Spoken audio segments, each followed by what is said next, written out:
You're 24 years old, sitting in a beige office that smells like printer toner, updating a CRM that tracks deals you'll never get credit for.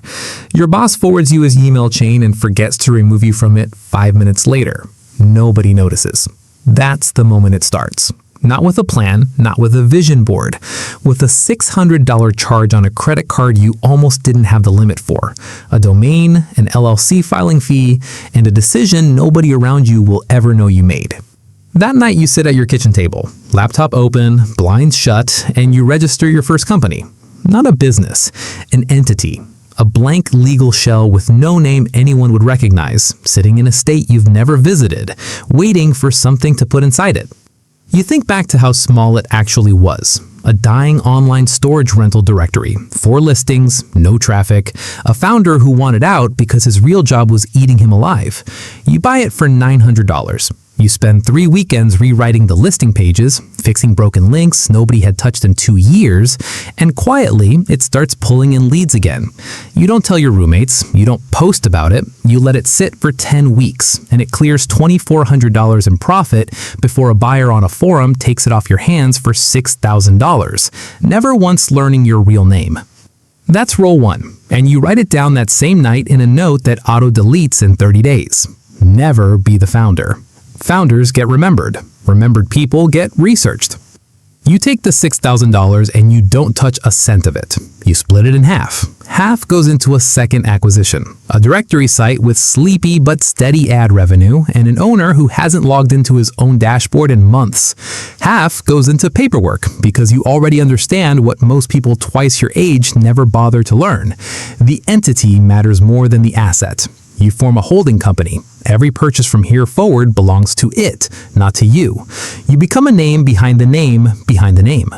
3 months later, the directory site's revenue doubles after you quietly rebuild its ad placement at 1 a.m. on a Tuesday, still showing up to your day job at 8:30, still nodding along in stand-ups about deliverables that feel like they belong to someone else's life. You are living 2 calendars. In one, you're a coordinator waiting for a raise that keeps getting discussed next quarter.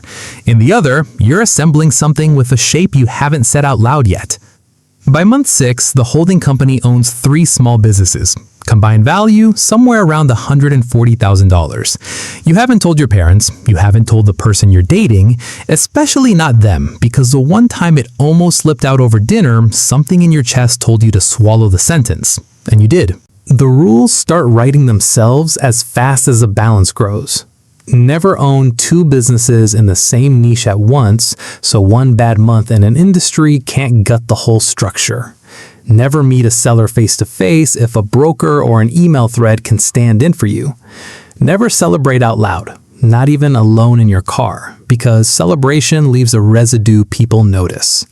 You start reading operating agreements at midnight instead of watching television.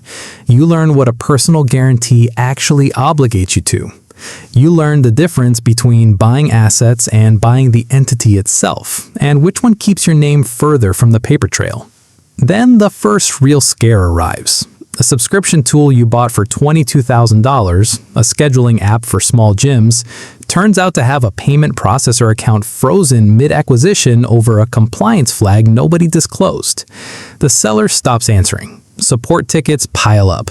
Customers start emailing a business email address that technically traces back to a holding entity with your registered agent's name attached to it. And registered agents are a thread, and threads get pulled. Your stomach drops the first time you realize this could actually unravel.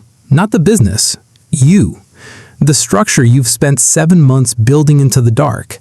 You do something you've avoided until now. You call the payment processor directly using a company phone number that isn't linked to your personal one, and you spend 2 hours on hold in a stairwell during your lunch break, heart going like a drum solo while your voice stays flat and procedural.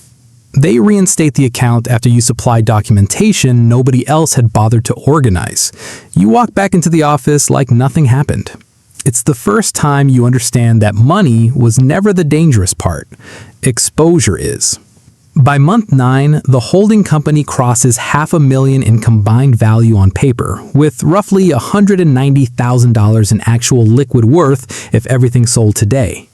You still drive the same car with the cracked windshield you keep meaning to fix. You still split rent with two roommates who think your freelance thing is a graphic design side hustle. Because Rule 3, the one you keep in a note titled something boring enough nobody would ever open it, says never let your lifestyle become a receipt for your success. You quit your job around month 11. Not with a speech, with a 2-week notice and a vague line about wanting to consult. Your manager wishes you well. You almost laugh at how easy the disguise is. Freed from the 9-to-5, you move faster. You acquire a small B2B invoicing tool from a burned-out solo founder for $85,000, most of it funded from the profits of the businesses before it. You negotiate the entire deal over email and one scheduled call where you use a slightly different voice than your normal one, just in case. Within 3 months, you've cut churn in half by fixing an onboarding flow the previous owner never bothered to test. This is where the psychological shift really starts. In the beginning, you built because you were tired of being overlooked, tired of watching people with half your hours get praise for showing up on time. Now you build because stopping feels unbearable.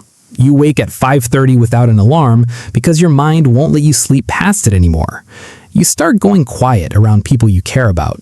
Your partner asks why you seem far away lately. You say work has been a lot. It isn't a lie, it's a smaller truth standing in front of a bigger one. You start noticing what the secrecy costs, compounding the same way your revenue does. Every family dinner where someone asks if you're doing okay money-wise and you shrug like you're scraping by, while somewhere a server processes a deal worth more than their mortgage. The mask gets heavier every quarter, but you keep it on because the mask is the moat. By month 16, you're sitting just under $3 million in combined enterprise value across 5 companies.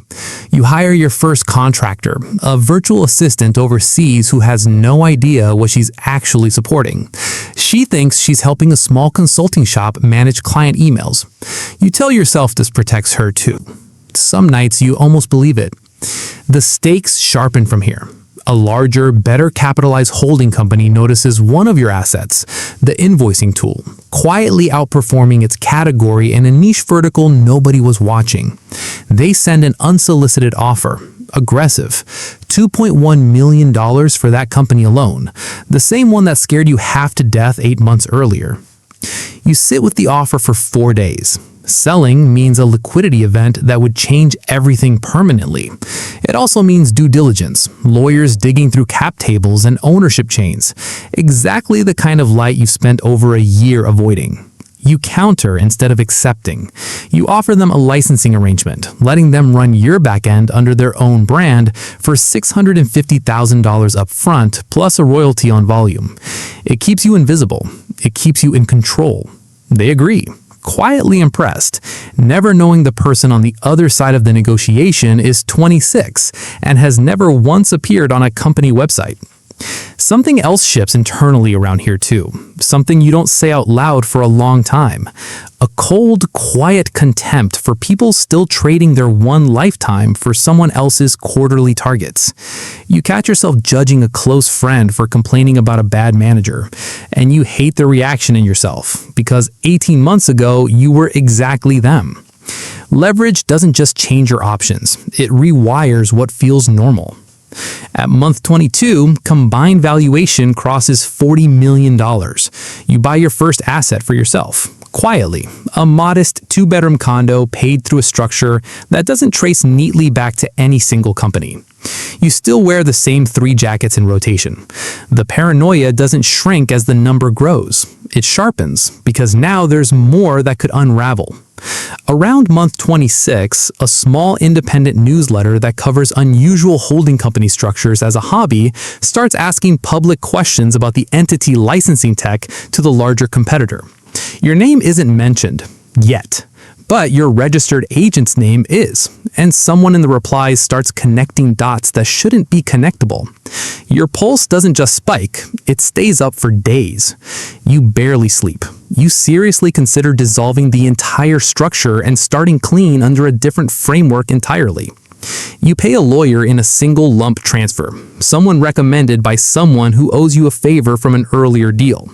He tells you the exposure is minimal, but not zero. Minimal but not zero becomes the sentence that follows you into every shower for the next week. You restructure anyway. You spend $140,000 in legal fees, building a cleaner layer between you and every asset, an umbrella entity registered somewhere the newsletter writer will never think to check, managed by a registered agent who has never met you and never will. The piece runs anyway. It gets a few thousand views. Nobody in your actual life ever sees it. You exhale for the first time in 9 days. By month 34, you sit at $310 million in combined enterprise value across a portfolio of 14 companies. Invoicing software, niche e-commerce brands, 2 logistics platforms, and 1 small stake in a regional credit union you picked up almost as an experiment in influence rather than income. You've met maybe 4 of your operating partners, in person, ever. Your face appears on 0 public filings anyone could stumble across in a casual search. Your family still thinks you consult. You start to understand something uncomfortable in the quiet hours. The $600 was never really the beginning. The beginning was the moment you decided invisibility was worth more than recognition, that being underestimated was a sharper weapon than any resume could ever be, that the world rewards the people it never sees coming. By month 40, an offer lands for the entire structure. Not one asset this time, the whole architecture. $600 million, split across cash and staged earnouts from a private equity group that has spent 5 months trying to figure out who actually sits behind everything they're buying. Your lawyer handles every call. Your name touches none of it. You sit in the same apartment you almost upgraded out of 2 years earlier, staring at a number that used to feel like fiction. And you don't feel triumph. You feel something closer to grief. For every dinner spent pretending to be smaller than you were. For every relationship that quietly starved on secrecy while the empire fed on it instead. You sign anyway. Somewhere, money moves that will never trace back to your name in any headline, any profile, any public record anyone would ever casually stumble across. You built something worth more than most people will see across 3 lifetimes. And to everyone who has ever known you, you're still just a quiet one who does something with computers. You sit there afterward in the dark, phone in your hand, staring at a balance that doesn't feel real yet, and one question sits heavier than all $600 million combined. If you can build an empire the entire world never sees coming, is the invisibility the real fortune, or is it the loneliest price you'll ever pay for power?